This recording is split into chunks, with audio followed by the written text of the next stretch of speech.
জি, ঠিকই শুনেছেন, ৫০ লাখ টাকা। কিন্তু এটা শুধু একটা সংখ্যা না, এটা একটা বিশাল বাজি।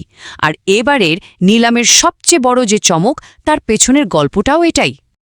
তো কে এই খেলোয়াড় যার জন্য দলগুলো একেবারে মরিয়া হয়ে উঠেছিল?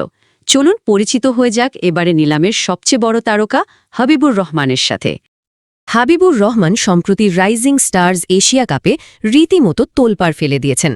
লিস্টে ক্রিকেটে মাত্র ৩৫ বলে সেঞ্চুরি করে দ্রুততম শতকের রেকর্ড ভাবা যায়।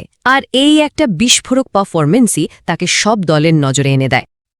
দেখুন, হাবিবুরের ভিত্তিমূল্য ছিল মাত্র ১৮ লাখ টাকা, কিন্তু নোয়াখালী এক্সপ্রেস তাকে দলে ভেড়াতে খরচ করেছে অবিশ্বাস্যভাবে ৫০ লাখ টাকা। এই যে এত বড় একটা লাভ, এটাই তো প্রমাণ করে যে এই তরুণ প্রতিভার ওপর তাদের বিশ্বাসটা ঠিক কতটা। তবে হাবিবুরের এই গল্পটা কিন্তু একা নয়, এটা আসলে একটা বড় ট্রেন্ডের অংশ। এবারের নিলামে এটা একদম পরিষ্কার যে দলগুলো ভবিষ্যতের ওপর বাজি ধরতে চায়, আর সম্ভাবনার জন্য তারা কিন্তু চড়া দাম দিতেও রাজি। যেমন ধরুন রাজশাহীর কথা, তারা পেসার আব্দুল গাফফারকে দলে নিয়েছে ৪৪ লাখ টাকায়। আবার দেখুন একই দল আরেক তরুণ ওপেনার জিসান আলমকেও নিয়েছে তার ভিত্তিমূল্য ১৮ লাখ টাকায়। মানে রাজশাহীর কৌশলটা কিন্তু একদম জলের মতো পরিষ্কার, সম্ভাবনাময় তরুণ প্রতিভার উপরই তাদের মূল বিনিয়োগ। আসলে মূল ব্যাপারটা হলো, দলগুলো শুধু এই মৌসুম জেতার জন্য খেলোয়াড় কিনছে না, তারা বিনিয়োগ করছে ভবিষ্যতের জন্য। তারা বাজি ধরছে ওই বিস্ফোরক পারফরম্যান্সের সম্ভাবনার ওপর, যা খেলার মোড় ঘুরিয়ে দিতে পারে। আচ্ছা, তরুণদের নিয়ে তো অনেক কথা হলো, কিন্তু অভিজ্ঞ খেলোয়াড়দের কি অবস্থা? মানে যাদের নাম ডাক আছে তাদের কি হলো? এবারের নিলামে প্রতিষ্ঠিত তারকাদের বাজার দর কেমন ছিল? চলুন একটু সেদিকে নজর দেয়া যাক। এখানে কিন্তু দুটো একদম ভিন্ন চিত্র দেখা যাচ্ছে। একদিকে দেখুন ঢাকা ক্যাপিটালস তাদের অভিজ্ঞ খেলোয়াড় সাব্বির রহমানকে ধরে রেখেছে ২৮ লাখ টাকায়, এটাকে বলা যায় একটা সলিড বিনিয়োগ।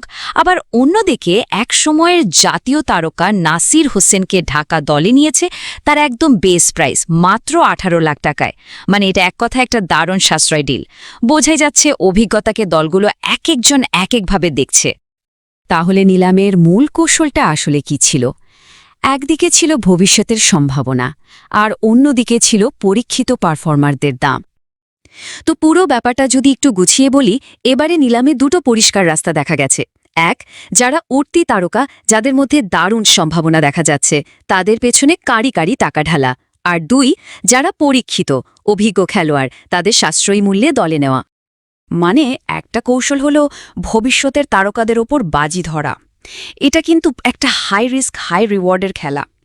অন্য কৌশলটা হলো পরীক্ষিত ধারাবাহিক পারফরম্যান্সের ওপর একটা নিরাপদ বাজি। এটা আসলে কি বলবো, অদেখার সম্ভাবনা আর প্রমাণিত নির্ভরযোগ্যতার মধ্যে একটা লড়াই। এখন সবচেয়ে বড় প্রশ্ন কিন্তু একটাই, মাঠের লড়াইয়ে শেষ হাসিটা হাসবে কে? কোন কৌশলটা বেশি সফল হবে? তারুণ্যের এই ঝলক নাকি অভিজ্ঞতার এই নির্ভরযোগ্যতা? উত্তরটা সেটার জন্য তো অপেক্ষা করতেই হবে।